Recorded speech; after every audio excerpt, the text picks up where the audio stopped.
Welcome back, students of world history. This is Mr. Chilwood. Today we're going to be talking about the rise of dictators and this thing called totalitarianism. And to do so, we're going to be tracing the lives of two main dictators in both Germany and Italy in both this interwar period between both World War One and World War Two. I will remind you that you guys have a couple of new essential questions.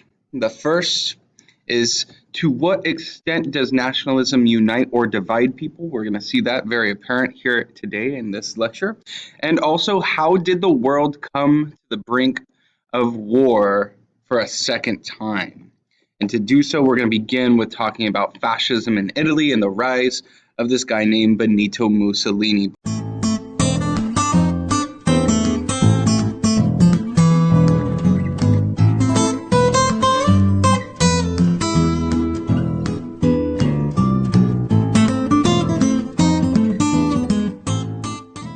But before we get there, we need to talk about the historical context for the time period that we're talking about. So in between wars, we had weak democracies in place after World War One, and many lost faith in their current governments. We had vast unemployment occurring throughout many of these countries throughout Europe as they tried to kind of rebuild and pick up the pieces from World War One. And we also see a spread of communism, something that we've been talking a lot about so far in class. And we have this lasting unhappiness, general unhappiness from people in regards to the Paris Peace Conference and the Treaty of Versailles after World War One. Europe after World War One had a lot of high points, though. They had new inventions, new ideas, new culture. It also had many low points at the same time. There was a lot of economies that were turning up.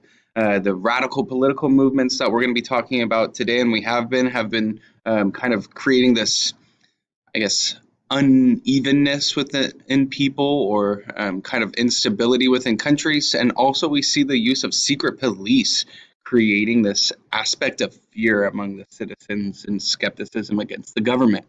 Imagine your emotions. You're trying to understand yourself as a person in this time period in some of these countries. Imagine your emotions in one day from going happy, then sad, then happy, then sad. It's crazy and confusing, right? Oh, wait, it's like being a teenager. So you guys can kind of relate with this idea that these people were very uneasy on the day-to-day. They didn't necessarily know how to feel, and the countries themselves were very unstable and were looking for some sort of means to get a stable government and economy back going after World War One. And in comes these things called totalitarian dictators. A totalitarian dictator is when somebody takes control of a country or culture and they establish power through loyalty, secret police, and propaganda. Is also where government controls all aspects of daily life and creates one central purpose for all people: to support the government. That is the main central purpose for all people. And in a totalitarian dictatorship, you will see that there is one supreme leader and one political party. What I want you guys to do for the next 30 to 45 seconds is kind of look at what I call the wheel of totalitarianism. And you guys have this as a handout on the back of a timeline that I gave you for this unit. Maybe to go find that in your binder, take 45 seconds to a minute, just kind of go through the wheel of totalitarianism that really focuses on ideology, state control of individuals, methods of enforcement, modern technology, state control of society, dictatorship and one-party rule, and also a dynamic leader as things that are necessary for a totalitarian dictatorship. So go ahead and resume this video when you have done reviewed the wheel of totalitarianism. And here we start in Italy with Benito Mussolini, and you guys are going to understand why I call him Moose here in a second. But good old Moose was a member of the Fascist Party and really brought the Fascist Party to life in Italy. He promised to revive the economy and restore the glory of the Holy Roman Empire. And to do so, he invades Ethiopia and Albania as one of his main conquests. But we're going to see that he's much more known for many other things throughout the next 20 years than just that. So, relatively, Italy is this country that looks that's kind of outlined in this green and red blob that is um, shaped like a boot. And what Benito Mussolini is able to do during this time period is really bring this idea of fascism into the country. And fascism is a political movement that promotes extreme nationalism, the denial of individual rights, and a dictatorial one party rule. But he was still able to allow people to have private property. This is kind of the key difference compared to communism. If we're trying to understand and go back to capitalism, communism, and socialism, right? Is that capitalism can exist in socialism, it cannot exist in communism, and it's kind of the same thing with fascism.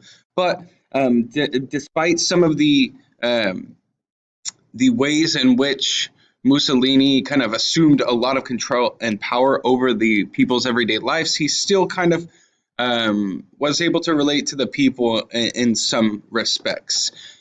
He did use secret police in the form of what he called his black shirts or terrorist squads, and these were created to harass and harm the Socialist Party so that he could himself foster and support his own fascist party. These black shirts broke up meetings, destroyed property, and attacked strikers and dissident workers.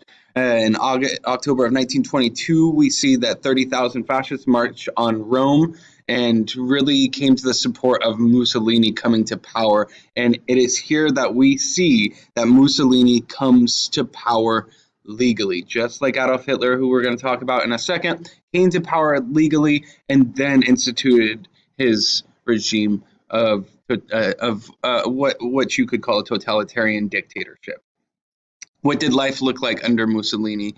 It was relatively much better than before in most ways. He established law and order, improved agriculture and industry, and with these improvements, it came at a high cost for the people. Mussolini established control over all aspects of Italy, including how people had, like, what type of manners they had, the way that they spoke, radio, newspaper, propaganda censorship. He never instituted as much control as Stalin or Hitler, but he did embody one of these true examples of what a totalitarian dictatorship would look like.